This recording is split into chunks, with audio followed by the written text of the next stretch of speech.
Mommy. Shut up. All right, we need to talk, guys.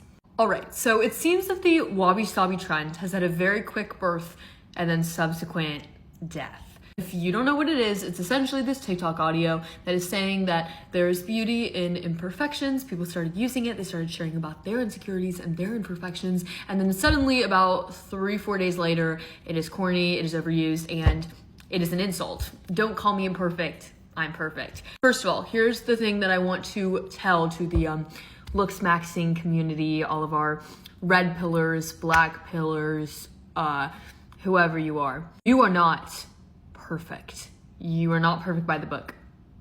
Very, very few people are. And if you were insulted by someone saying that there is beauty in your imperfection, you truly have succumbed to the looks maxing mindset.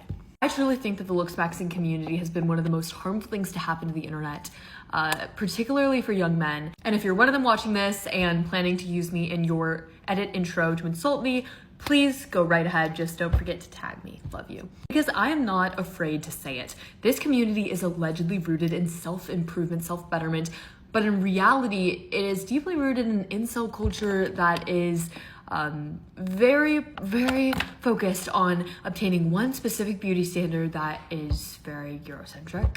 And there's nothing wrong with wanting to improve yourself and your appearance or wear makeup, or guys, like getting into things like skincare and taking care of yourself. That's amazing. I do all of that. However, whenever you start telling people that if they do not look a very certain specific way, they don't have value, they won't be able to get women, they won't be able to succeed in life, you are lying to people. You are lying to them, and you are getting their priorities all out of whack, or in whack, out of order. I don't know. Because here's the thing. I'm not going to sit here and deny that things like pretty privilege exist, because they do exist. And I'm also not going to deny that there are certain fields, whether that's modeling, acting, social media, that reward appearance. There are also a majority of fields and a majority of nice people that are still going to respect someone even if they don't look an exact perfect Chad cheekbone way.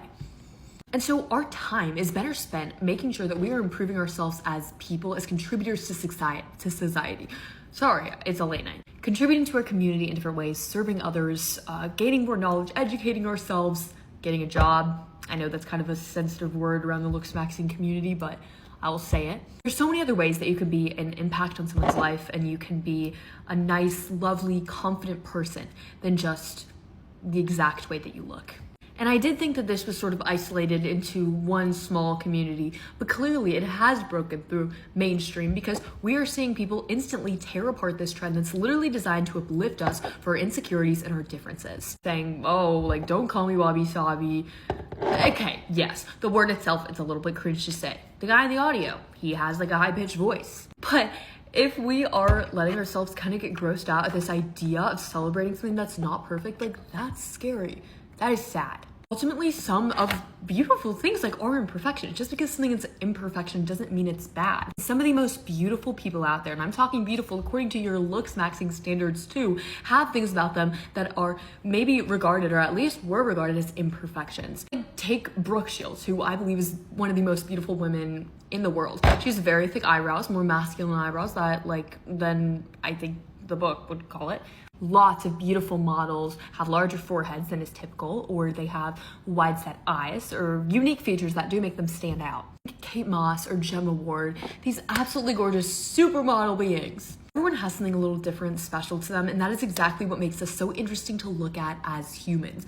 We're like snowflakes, okay? We all are a little bit different. There's a lot of variation compared to a lot of other species, and I think that that's so cool, because again, it's why people fall in love with us. You look at your face and you think back to the fact that you are the combination of generations of people who have chosen each other and fall in love with each other's faces and each other's, bodies, souls, essence. You don't need to be perfect to be valuable, and you're gonna have to learn that lesson sooner or later in your life and start to focus on things that actually matter. So I'm sorry, this was a very long video, quite a rant, and again, no hate to that original creator. I'm sure you're just making fun of the audio. Let me know your thoughts on this. I hope this reaches the side of TikTok that disagrees with me, but we'll see.